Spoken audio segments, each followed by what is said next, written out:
And first of all, let me welcome you and thank you for sparing time in spite of your health condition. And you said that you were taken up by this problem. So uh, I would like to request you to go through your address. And once your address is over, we will throw the house for question answer session. The students will come. Okay. Okay, So okay. please go ahead with your address. Good evening, everyone. I can see Megha, Ayan, Aarti being here. So Yeah. good evening to all of you. First of Yeah. all, I would like to say that I am so elated to be present here today. And I would like to thank Professor Mahindra Gaur for providing me with this opportunity to be present amongst the young minds and research scholars like you. So thank you, Professor Gaur, for giving me this platform. Let me provide you with a brief introduction about myself that I'm APRA VAIDYA, and I presently am teaching as a guest assistant professor at Dr. B.R. Ambedkar University, Delhi. And I teach papers of political science, international relations to undergraduate students. And earlier, I also taught as a guest faculty at Shahid Bhagat Singh College, Morning, Delhi University. And in the past, I have also worked as a journalist in several Indian and foreign media organizations. And my research area, particularly, the interest area, it lies in Indian foreign policy, uh, South Asian politics, and intersectionality of a foreign policy and media discourses. So, today's topic for discussion, as you all must be already aware of, it is about emerging challenges in India's neighborhood. And, the reason behind choosing this topic is fairly straightforward. You know, the political and economic landscape in India's neighborhood, it has changed significantly in recent times, and in India's neighborhood particularly.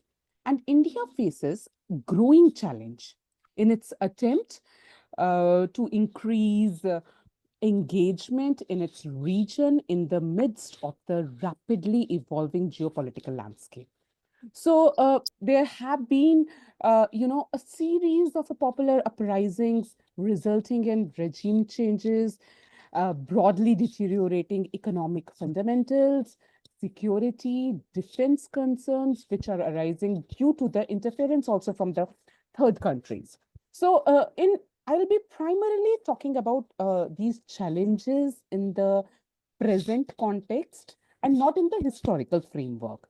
Okay, so due to the paucity in time, I will also be discussing about a few countries in India's neighborhood, like Pakistan, Bangladesh, Nepal, and Sri Lanka. And then there are more challenges which India, you can see it in India's neighborhood, but I will be primarily concentrating on these.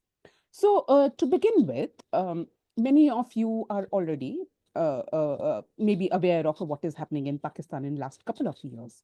So the country has seen deepening political and economic crisis, right? So domestically, the political standoff between the present government, which is led by the Prime Minister Shehbaz Sharif, and Imran Khan, who's belonging from PTI, their support is showing no sign of abating. You know, Pakistan finds itself once again as at the edge of the instability.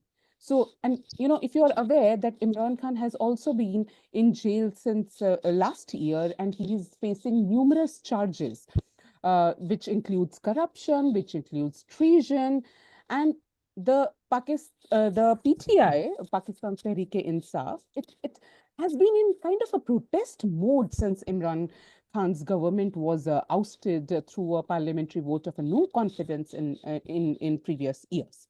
So the former prime minister, he has been booked in many cases. There are cases in Punjab, there are cases in Islamabad, and in Khyber Pakhtunkhwa as well. Now, if they see that India and Pakistan They share historical, linguistic, cultural, geographical, and economic links. Yet the relationship between both the countries have been complicated, has been conflicted, and rather, how one could also put it as it has been kind of a roller coaster ride also. So this political instability, the changes in the governments, and even military's intervention have led to inconsistent policies, and that is making also really hard to build kind of a dialogue and a trust between India and Pakistan. So the trust deficit has always been there. As I said, I'll be just talking about the in the present context, but the trust deficit which has always been there, with all this, it is making it really hard to have dialogues also. Now, there is no denying fact that even domestically, Pakistan is also facing terrorism. There were attacks by terrorists, and notably, and lately, there have been attacks on officials, and it has all, and there has been many people killed. Many people have been killed as well. So by the terrorist organizations, but Pakistan's support for terrorist organizations targeting India, it also remains a cause of a worry and a major concern, and a factor in having dialogues between India and Pakistan. And in recent times, there has been a rise and in the frequency and the intensity of attacks across Jammu and Kashmir, with militants targeting both the security personnel as well as civilians. And it has been, the worrying matter amongst the Indian security experts as well. So, though violence is not new to the valley, but recent trends has worried experts. As the center of a militant activity, it seems to be shifting also from South Kashmir districts of Anantnag, Pulwama, Kulgam, and Shopia to be, relatively less restive central and north Kashmir districts of Srinagar, Baramulla. And so there seems to be sharp uptick in violence in recent months, particularly in Jammu. And it also indicates fear of militancy, which is returning possibly to the region. So the attacks have occurred in Rajouri, in Poonch, in Kathua, in Doda, and other areas of a Jammu division. So, according to media report, at least 63 militants have been gunned down this year only, so far in Jammu and Kashmir, where insurgency-related violence targeting army and police personnel as well as civilians, and it has witnessed a sharp uptick in recent months. So, at least 31 civilians have also been killed in 2024, and which is highest, if one can see in the last 2 to 3 years. So what I am trying to say here is that there is also a change in the pattern, you know. So another issue, this is also a challenging factor for India. And if we look at the economic situation of Pakistan, the Pakistan faces severe economic challenges. There is a rising inflation, there is unemployment, and that is also impacting citizens' purchasing power, right? So, despite government claims of reduced inflation, the public struggles with the falling incomes, and fewer job opportunities. And also corruption in public sector units and the lack of a developmental projects as well. So that all has kind of heightened the situation, which is leading to a widespread frustration as well. And if you see, the Pakistani government has also clamped down on the media, the opposition political parties, minorities, and there is a sense of a fear also amongst the civil society groups as well. So Pakistan is also, if you see, vulnerable to the climate change, and each year, even the climate change events are becoming more intense, more frequent as well. So Pakistan's this deep political, economic, and social divisions are, it doesn't look like that it is going to end anytime soon. And there has been this widespread dissatisfaction with the economy, and the absence of opportunities for Pakistan's young and the growing population, that have given also rise to a populist politics. So the country's ongoing political turmoil, the economic crisis, the security issues, all these have kind of created a challenging environment for diplomatic ties, for diplomatic relations with India. And India-Pakistan relationship has been in a deep freeze for many years now, right? But in October this year, when Dr. Jaishankar went to Pakistan for the SCO summit, and despite the absence of any formal bilateral meeting, any form of interaction should be viewed as a formative step in bridging the ties between the two nations. And one major concern regarding Pakistan also remains its nexus with China, right? So it is heavily dependent on China for its on economy and defense related matters. So this obviously gives China a lopsided influence over Pakistan, and India remains vulnerable to China's expansionist design directed towards India via Pakistani territorial space. So India's security apparatus have long dealt with the dual threat, but in recent times it has been compounded because of China's steadily increasing influence in the face of the domestic economy and political turmoil which Pakistan faces. Now, if I go coming to Bangladesh, if I start talking about Bangladesh, so the Sheikh Hasina led Awami League government, it was toppled in Bangladesh in August.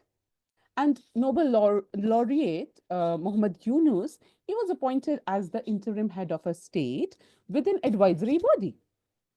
So the principal reason for the fall of the government was mass student led protests that started in 2024 against a quota system for public sector jobs. And even Bangladesh Supreme Court had reinstated the system which was scrapped into earlier, and that gave 30% of jobs to the descendants of those who fought for Bangladesh in its 1971 war of independence. And the protesters demanded that most jobs be awarded on the basis of merit, right? So dozens of protesters also were reportedly killed and hundreds also injured. And since August, the economy of Bangladesh, it has also slit. With security forces also, they were unable to stem violence, targeting of minorities in Bangladesh. It has also gained kind of a global attention. So erosion of a democracy, corruption, rise of Islamic fundamentalists, human rights abuses, high unemployment are also key factors in contributing to this crisis. Now, this economic and political instability in Bangladesh has also, far-reaching implications, particularly for its neighbors. Now, Sheikh Hasina's exit from Bangladesh, it hampers India's bilateral ties with the country and may also have an impact on the regional, how do I put it, regional political architecture. Right.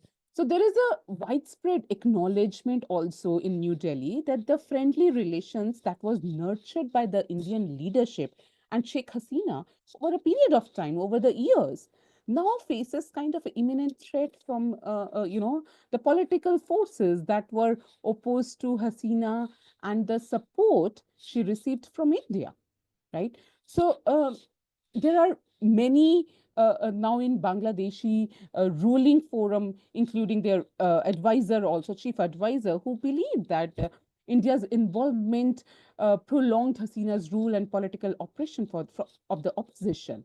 So it creates an extremely, there is a narrow space for India to deal with the forces who would play a kind of a pivotal role in Bangladesh politics for a foreseeable future. Now, and if we also see that, the acrimony of India Bangladesh relations has also paved way for a more friendly Pakistan Bangladesh relations, right? So recent relaxation which has been there in the visa regime in Bangladesh for Pakistani nationals, it is also of a kind of a deep concern to India.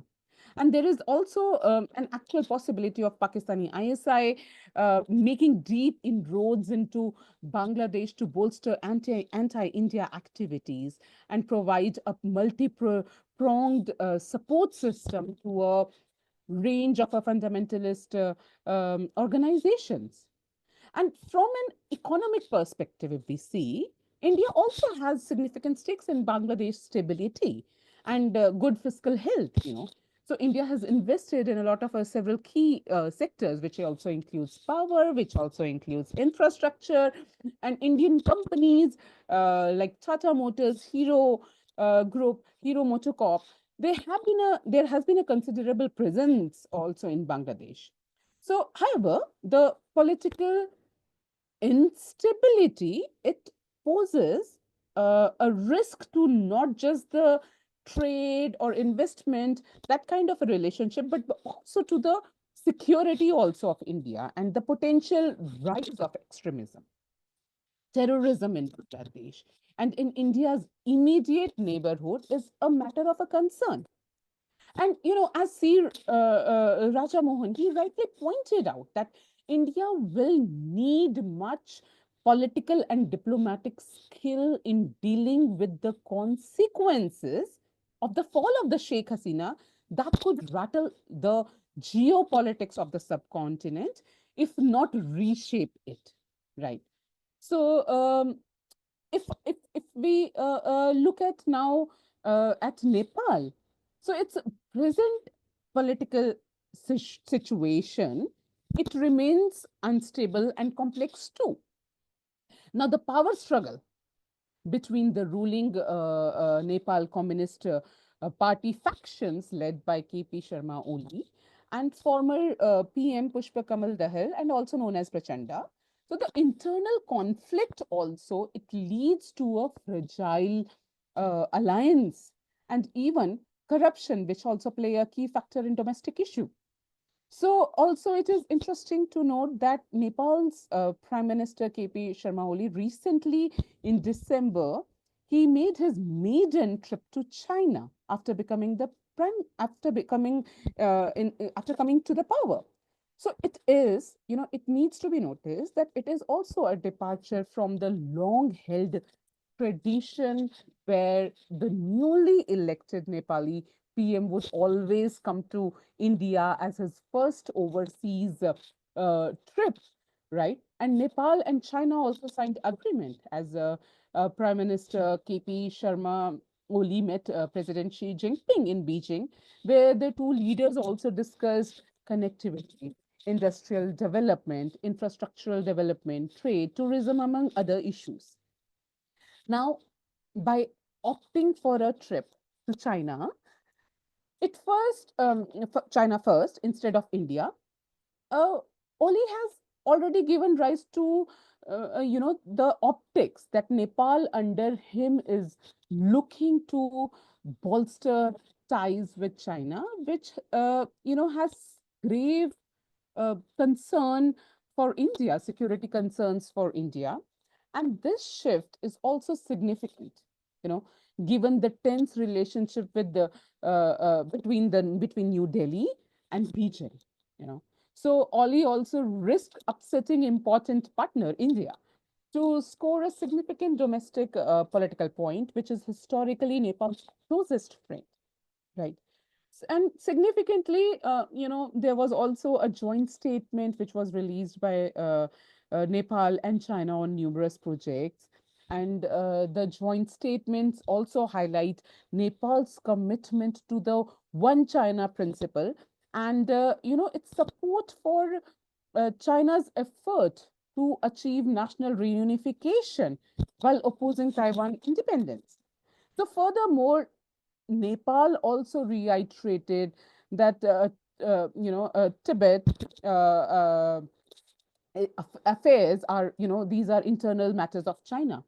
So here, the use of the word Shizang instead of the traditionally accepted Tibet in Nepal has created quite a stir as well, right? So it is important for India to give attention to such statements also, as it is a reaffirmation by Nepal.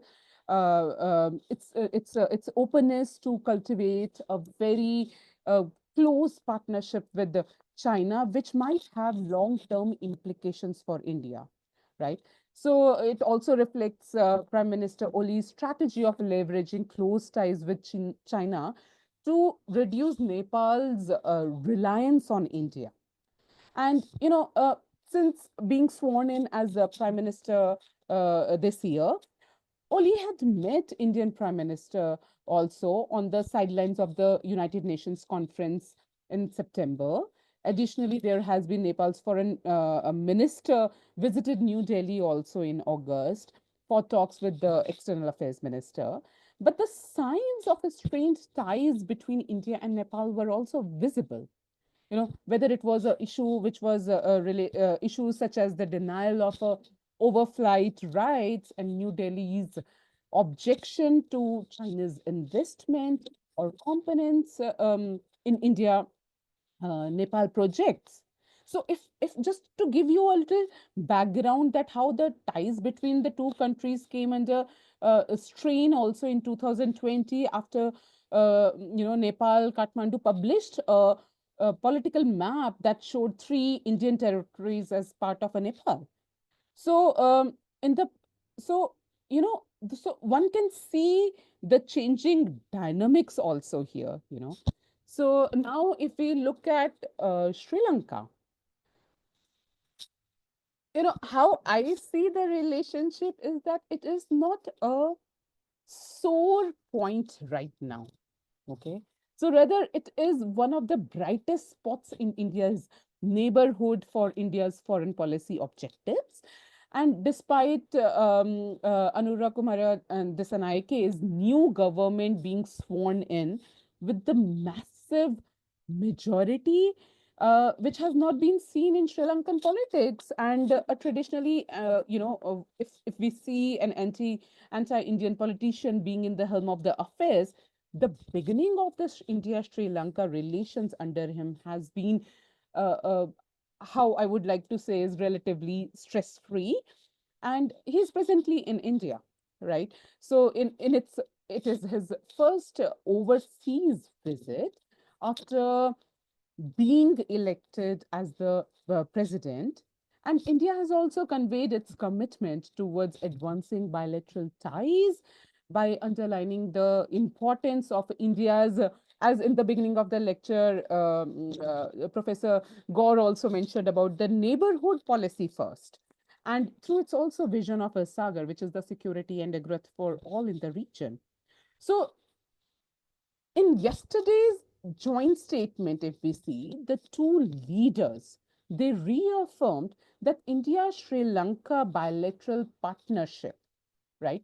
Um, they both said that this partnership is underpinned by deep rooted civilizational ties, cultural, geographical proximity, and people to people relations.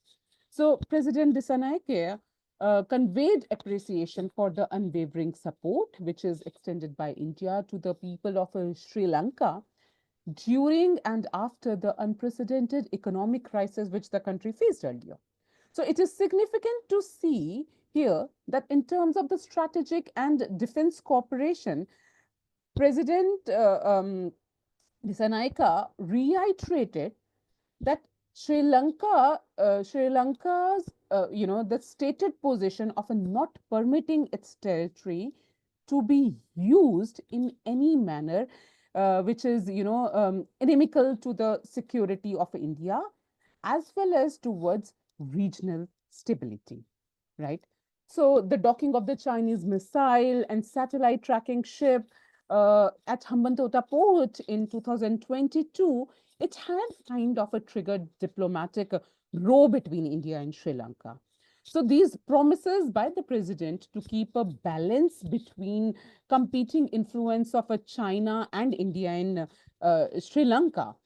So, despite some misgivings, like he will be having closer ties with China, at the same time, the Sri Lankan president also has been critical of a previous governments for taking loans from China. So after Dissanayaka's, he became the president. There has not been a public display of a antagonism towards India, and Indian government has also taken note of it and extended manifold aids and development assistance to Sri Lanka.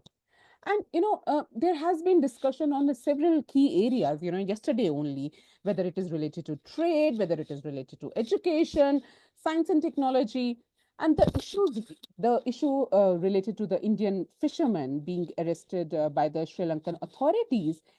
It was also discussed, and the leaders agreed to move forward with a humanitarian approach in this matter. So it is a long-standing contention between India and Sri Lanka that affect primarily fishermen from Tamil Nadu, and Indian PM has also earlier spoken about the issue to be treated in the humanitarian perspective. So what I mentioned earlier, that China's growing influence in Sri Lanka, particularly in ports and infrastructure development, also remain a cause of a worry in bilateral ties. So of course, it's a still a new government, and how the relationship will be nurtured between both the countries, it needs to be seen. But so far, these initial steps have been quite positive.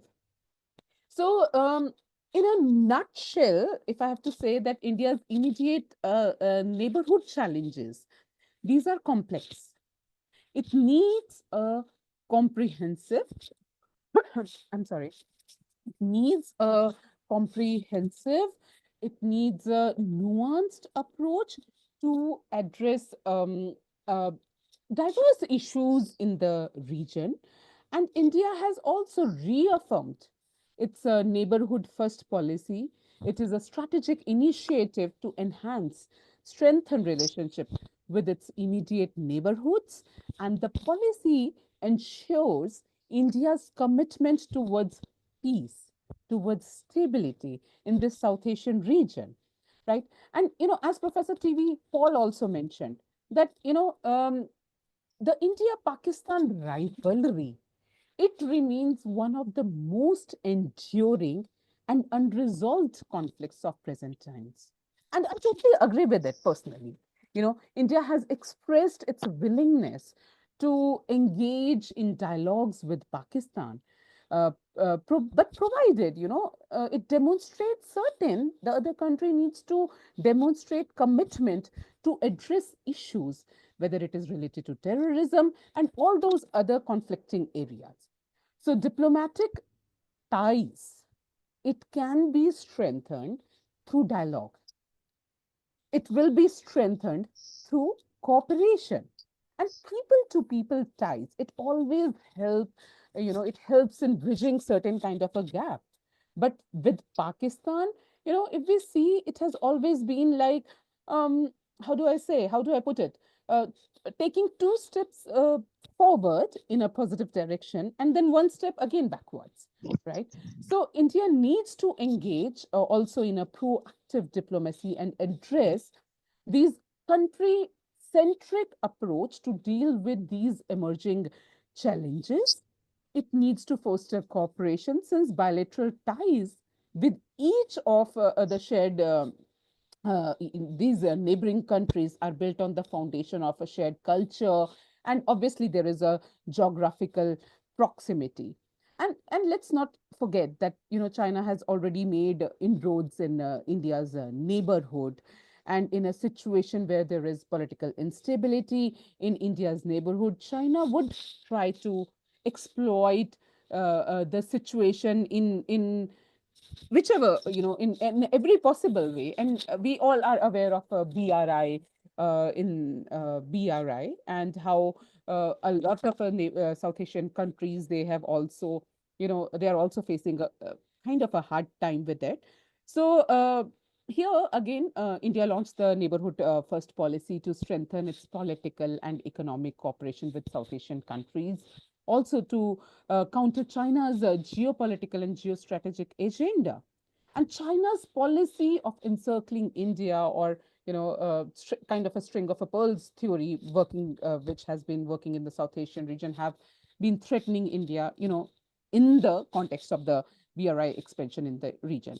So what I would like to, how I would like to conclude is by saying that India's major goals, it include enhancing its political, economic, defense, security relations with neighboring countries, and as well as uh, countering China's regional presence and influence. And there has been a saying that you cannot choose your neighbors, but at least you can choose your friends, right? And this particular topic, if we see in independent India's history, so the kind of a challenges which we are facing at present, the instability in the India's neighborhood is widespread. We had earlier bilateral issues, country specific issues, but these instabilities, political instability, this economic instability in important neighboring countries, it remains kind of a unique as well as challenging for India. And with that, I would like to end my lecture, my address. And thank you. And I would like to invite certain questions, anything which anyone wants to ask. Thank you. Uh, Thank you, Dr. Apra, for a very exhaustive coverage of the issues involved in India's neighborhood policy. Now I will ask the students if they have any questions. Of course, there should be questions, and it is natural for the students to ask their teacher about the question and all that. So now, please go ahead with your questions, please. First, introduce yourself, switch on your video, and then ask questions. Be brief and simple. Come on, who's I going to be the first? I agree with you, sir, that it was quite it can't cover, it can't justify all the issues, challenges in India's neighborhood which we Uh, face, and we could have done more with the other countries, but due to the limited time, I thought that let me just pick up few countries and just ask, I mean, say it on the important issues and bilateral I tell lines. you, Yeah. it has to be focused. I mean, instead of going for hours together and lecture and address should be focused on a particular topic. Yes. So come on, be quick, ask questions, switch on your video, and don't Hello, wait for others. Yeah, come on. hello, man, sir. Hello, Apra, ma'am. Myself, Ayan Hello. Akhtar. Hi, Ayan. I am from Jamia. I am pursuing my master's in international relations. So, ma'am, my question is that as you have already briefed well enough on the in neighborhood criteria. So my question is that what implications India could see since after upheaval in Bangladesh, uh, previous prime minister uh, is staying in New Delhi for more than 100 days.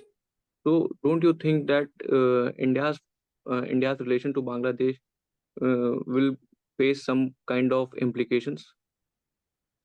Thank you, Ayan. It is right now, a very important bilateral tie, India and Bangladesh. And as you said, as I mentioned in the presentation also, that India, Bangladesh, the relations, how it has been cultivated with Sheikh Hasina government, it has been there. And yes, uh, It will be challenging with the present the interim government which is there. We don't know when the election is going to happen, whether it is going to happen in 2025 or 2026. The dates have not been out yet. But since India and Bangladesh under the relationship has been evolved, we had good relationship which was cultivated in last many years. So with the new government, with the looking at the situation, the domestic issues play a significant role right now. The political instability is there, and always, when there is a political instability in any of the country, for example, right now we are talking about the Bangladesh, it is going to have a some kind of a ripple effect in neighboring countries, in how what kind of a relationship, we don't know what we are dealing with, or what we are going to deal with. So yes, it implications, there will be a security related issues, as I said, that the growing fundamentalism, so how it is going to have the security challenges, which since we have border with each other, so it becomes very important to see how it is going to impact our security, whether it is related to the issues related to drug issues, and trafficking related issues. These are also which we need to see. And apart from that, the refugee issue. So there are a lot of challenges. The implications will remain, and India, in its security experts, everyone is following the news and what is happening in Bangladesh very carefully, very minutely, also how they want to deal with the Bangladesh in future. So from the security perspective, yes, it is going to have have an impact in India, and we need to see, we need to be sure of it that it doesn't affect the security. Okay, thank you very much, ma'am. If you don't mind. No, next question. No, please, Okay, let others have also chance. okay, Come sir. on. Yeah, come on. Uh, Next question. so I would like to ask. Yeah, come on. A very good evening, ma'am. My name is Aarti, and I'm pursuing a master's from Central University of Haryana. So basically, my question goes like this: how can India mitigate the growing anti-India sentiment among the South Asian neighbors? Um, Hi, Aarti. Thank you for asking this question. And how India can mitigate this is, first of all, we already have a lot of policies. Like, we see if a neighborhood first policy which we have, and India needs to have the policy which we already have, though, but we need to see the bilateral ties very seriously. We need to engage with each country with the engage with each country in a very careful manner, that all the issues, whether it is related to Pakistan, we have different issues; with Bangladesh, we have different issues. So, and with neighborhood first policy, India has always maintained, it has reiterated again and again, that it wants to have a peaceful neighborhood also, and for the regional security.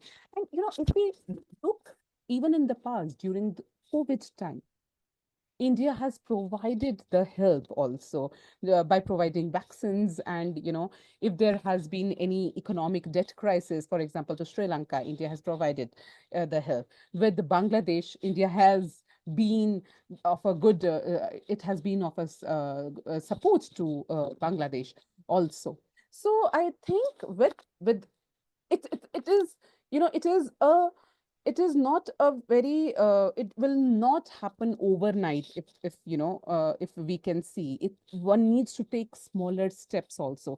It is related to the dialogues, and it is not just the official dialogues which happen, but it also has to be, other kind of a diplomacies which we need to involve with, whether it is related to the academicians, whether people to people ties, which we keep on talking about, right? So the atmosphere also needs to be, cordial. And it is not just India. The whole thing is that India is has been proactive.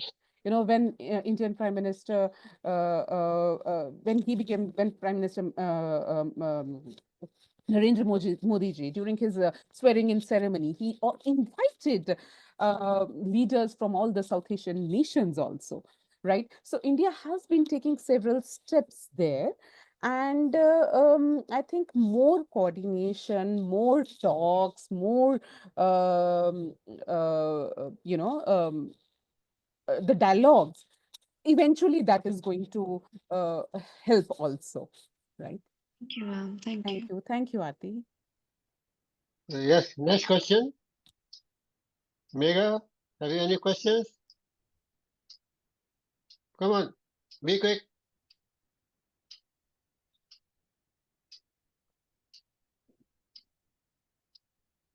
So I think we can just Sir, I anyway, think, yeah, you can send your question by email to us, and we will forward it to Dr. Apra. Don't worry. And now, Dr. Apra, I would like to talk to you. yes, Can I sir. see you? Yes, sir, Yeah. absolutely, sir. Sir, I hope I am Uh, visible to you yeah. and audible as Uh, well. yeah, very well. Okay. I have some observations to make, and Yes, sir. I would like to have your opinion on those observations, Right, sir. because it is a mutual concern so far as neighbors are concerned. I mean, it can't be one-sided, affair. Hmm. The problem with India's neighborhood has been that the domestic politics in these countries have impacted their relations with India. Number one. Secondly, so far as neighbors are concerned, India has a complaint that all the time they play this big brother card. They say that India is trying to bully us. This is something which has to be taken note of. Thirdly, India should also realize that they are independent sovereign countries and they are free to take decisions in their own national interest. The China factor is all the time quoted that it is the biggest, impediment in the relationship with India's neighborhood and all that. India has now started realizing that they are free to take their decisions because they are independent and whatever is best in their national interest, they will take it. So we must not grudge it. We must see that they take their decision, but they should ensure that they don't hurt the national interest of India. So it has to be a mutual affair. I mean, if you have complaints, then the neighbors also have complaints. So both have to sort out how these complaints can be solved. So what do Absolutely, you think sir. about these things? Sir, I totally agree with you that it has to be mutual and national interest remains the main, main thing in foreign policy, main tool. Like national interest, each country will think about its own interest, and all are sovereign countries. And uh, now, if we say that, they think that India is bullying them, but but I would not like to see it like that, because India has also given them all they take their internal matters, the decision on its own. And China, I think, sir, of course, it has been a matter of a concern for not just for India, but also to all these countries as well. After Bangladesh, Sri Lanka, the Hambantota port, if we can see, and the death trap policy, which all the experts they keep on mentioning that instead of an infrastructural and this flagship program. But it is also leading to a debt trap. But for India, sir, I still believe that it becomes, since India is geographically one of the biggest country in South Asia, and all these countries are in our neighborhood, and it becomes extremely important for India to also observe what is happening on its border, around its border, and in the immediate neighborhood, because in one way or other it can impact India's security. And China is a factor, yes, and we need to be observing what is happening at with the CPAC, what is happening in Bangladesh right now, with Nepal. So, sir, with all the points which you have observed, I agree with you on those on those parts. And So it has thank you, to be Doctor. mutual, sir. As you Yeah, said, yeah. that both not just India, but these countries also need to take a proactive step towards understanding that it is not just their national interest, but for the regional integrity, for the regional peace.